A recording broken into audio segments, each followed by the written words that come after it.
Hei og velkommen til episode 15. I dag skal jeg forsøke å definere hva en dominant logisk konstruktiv person er i en av de mest omfattende episodene jeg har laget. Ingenting er vel vanskeligere enn å definere et menneske. Skal du definere flere som en gruppe, blir det gjerne veldig generelt. Jeg forsøker å beskrive noen egenskaper. Disse er ikke standard, men av en varierende grad. Jeg legger til sosialt kapital, sett fra et logisk konstruktivt ståsted og et sosialt konstruktivt ståsted. Så fjerner jeg alle logisk konstruktivister fra offentlig sektor og ser på hva er det som skjer. Deretter går jeg til skolen og ser på hva som skjer når vi ikke forandrer skolen. Mitt navn er Torfinn Johansen, jeg er spesialpedagog. En logisk konstruktiv person er et menneske som konstruerer mening og kunnskap gjennom indre logikk, analyse og refleksjon. Ikke gjennom sosial godkjennelse eller kollektiv samhandling. De foretrekker strukturert tenkning, selvstendighet, søker hva som er logisk gyldig, framfor gruppeenighet om hva som er rett, objektivitet framfor subjektivitet, loven versus sosiale gruppeloven. I miljøer hvor det kreves høy grad av faglighet, skårer de logisk konstruktive høyt på sosial kapital. En logisk konstruktiv person kan ha lav emosjonell synlighet, men likevel høy respekt og tillit i faglige kretser. Sosial kapital kan være nisjebasert. Logisk konstruktive kan ha en høy status i enkelte grupper, selv om de ikke er sosialt dominante i brede sammenhenger. Hvis sosial kapital vurderes etter evne til å tilpasse seg sosiale spilleregler, så ja, da kan de ofte havne lavt. Logisk konstruktive personer vil defineres som om de har lav sosial kapital av sosialkonstruktive. Men fakta dreier det seg om at det er en annen form. Mer intensitet her og nå enn mengde. Mer sakbasert enn følelsesmessig orientert. Mer regelbunden enn til vinningsfordel. Hvis vi tenker oss i et tenkt eksperiment at det lykkes med å fjerne alle logisk konstruktive fra offentlig sektor til fordel for sosialkonstruktive, hva ville skjedd da? Med i forutsetningen antar jeg at sosialkonstruktive og logisk konstruktive har to forskjellige funksjoner i samfunnet. 1. Det er svekking av rettssikkerhet. Juridiske og etiske vurderinger blir mer påvirket av sosiale og politiske strømninger. Prinsipper som likhet for loven, forvaltningens objektivitetsplikt og taushetsplikt kan gradvis undergraves. Kort fortalt, mer korrupsjon. Vi ser det allerede gjennom stillingskorrupsjon. Vi har personlig egnethet-regelen som gjør sorteringen mulig. Vi har prøvetid, så om noen logisk konstruktive bryter sosiale regler innen 6 måneder for eksempel, er det lett å bli kvitt dem. 2. Reduksjon i kritisk tenkning og systemforståelse. Uten logisk konstruktive mister man fagpersoner som tenker årsak-virkning og som avdekker hull i systemer og prosedyrer. Beslutninger baseres i større grad på hva som føles riktig, eller hva som passer inn sosialt, snarere enn hva som er riktig. 3. Normalisering av gruppetenkning og konformitet. Uten logisk konstruktive aktører blir det vanskeligere å si mot majoriteten. Kritiske innspill blir færre, særlig hvis de bryter med sosiale normer eller et politisk ønsket narrativ. 4. Tap av systemvaktene. Logisk-konstruktive fungerer som demokratiets immunforsvar. De varsler om svakheter, selvmotsigelser og risiko for systemfeil. Dette er det samme som EU sier. Varslere er demokratiets beskyttelse. Uten dem øker faren for korrupsjon, nepotisme og ineffektiv ressursbruk. Vi ser dette allerede i dag. En person som sløseriombudsmannen har oppstått som konsekvensen av dette. Jeg ser på dette som et samfunnsmessig forsøk på å utradere en gruppe mennesker til fattigdom, rusmisbruk, henvisning til kirkegården eller hva som helst, bare ikke i nærheten av sosialkonstruktive. Dette bringer meg til et mulig oppkonstruert system hvor sosialkonstruktivisme er normalen. Logisk konstruktivisme er sykdommen med mange navn. Vi vet for eksempel at nevrodivergente, som ADHD og Aspergers diagnoser, skytes ut som en mitraljøse og treffer gjennom overdiagnostisering. La meg ta et eksempel. Magnus Carlsen, onde tunger, vil ha det til at han er autist.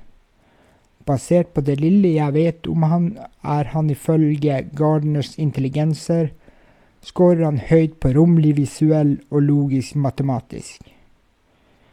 Dette er logisk-konstruktivistiske talenter. Nå kjenner jeg han ikke så godt at jeg kan si om han er sosial person eller ikke. Men hvis han skårer lavt på sosial intelligens, vil det være mulig at sosialt dedikerte personer vil kunne definere han som en autist. Det er dette som er så farlig. Nå er Carlsen i en posisjon. Han er en verdensledende sjakkspiller. Han tjener egne penger, så det skader han ikke så mye. Han er ikke avhengig av sosialkonstruktive mennesker for å overleve. Et barn med de samme ferdighetene som ikke utsettes for talentet det har i sjakk, kan havne i risikosonen for å bli utsatt for mobbing, og dermed utsettes for et miljø der utvikling av sosial kompetanse ikke har gode vekstmuligheter. Det er en viss risiko for whataboutism nå. Hvis en setter liktegn med Carlsen, som tross alt er sjelden. Jeg er klar over denne problematikken. Men om psykologene er sosialkonstruktivister og dømmende overfor sine pasienter, kan diagnostiseringen være subjektivt fundert framfor en objektiv diagnostisering. Vi er nødt til å forandre skolen og kartlegge barn lokalt i skoleverket. I en ideell verden må vi vite om barns ferdigheter. Ved å stimulere disse ferdighetene fra første klasse, kan vi forebygge psykiske sykdommer.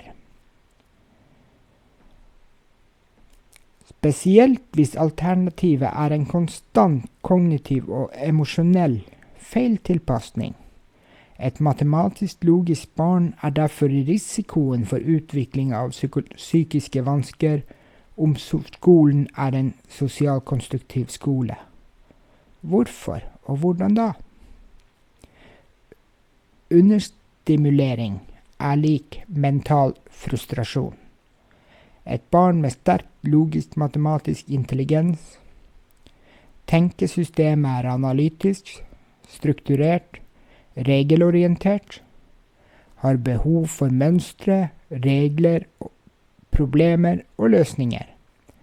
Opplever trygghet og mestring i systematisk tenkning. Hvis dette barnet i skolen hovedsakelig får ustrukturert gruppearbeid, sosialt fokusert undervisning, subjektive vurderinger og åpne spørsmål, så risikerer man følelse av fremmedgjøring, tap av selvverdi, kognitiv frustrasjon, sosial misforståelse.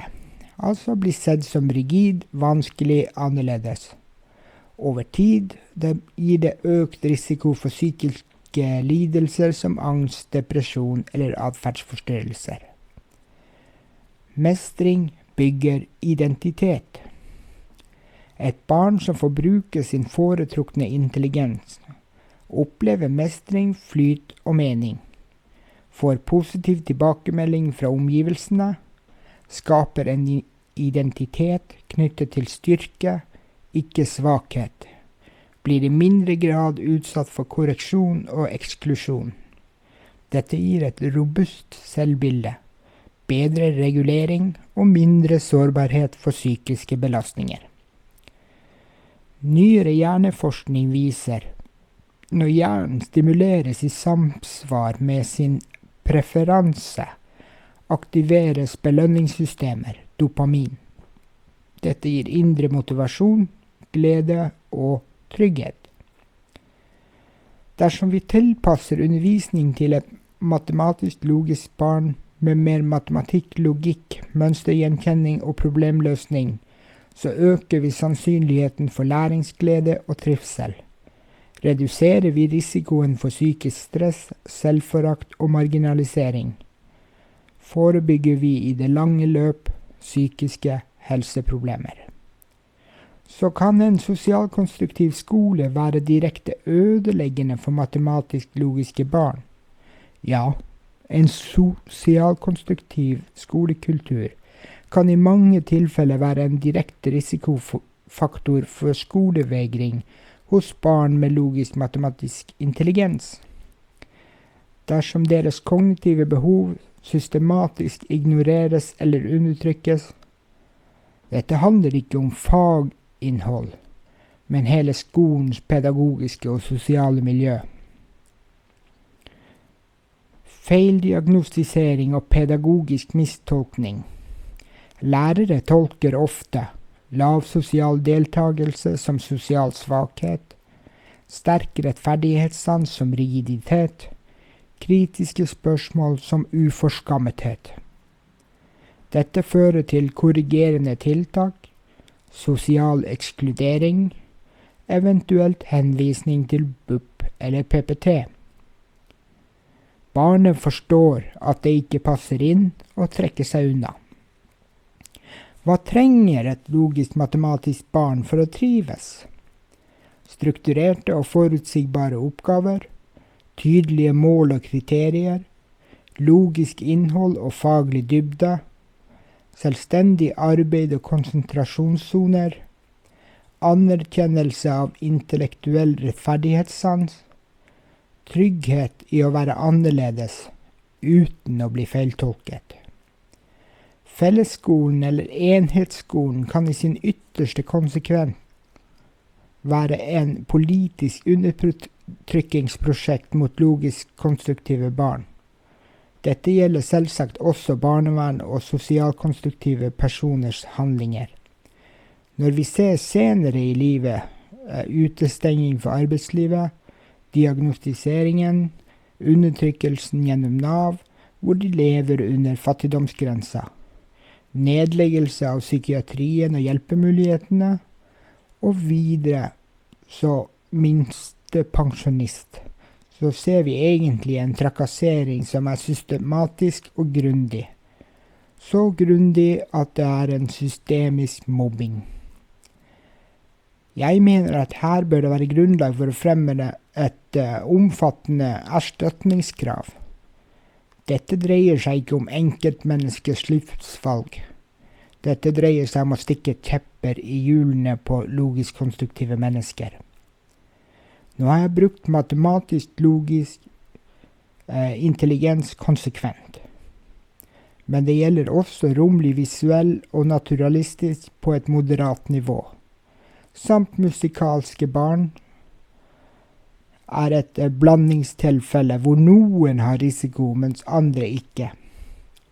Jeg sa dominant logisk-konstruktive mennesker i innledningen, men mitt prosjekt handler ikke om å fjerne sosialt konstruktivister, men at de må finne seg i å dele verden med logisk-konstruktivister, og at sosialkonstruktivister også må tone ned de mest ekstreme sidene av deres sosiale rollespill.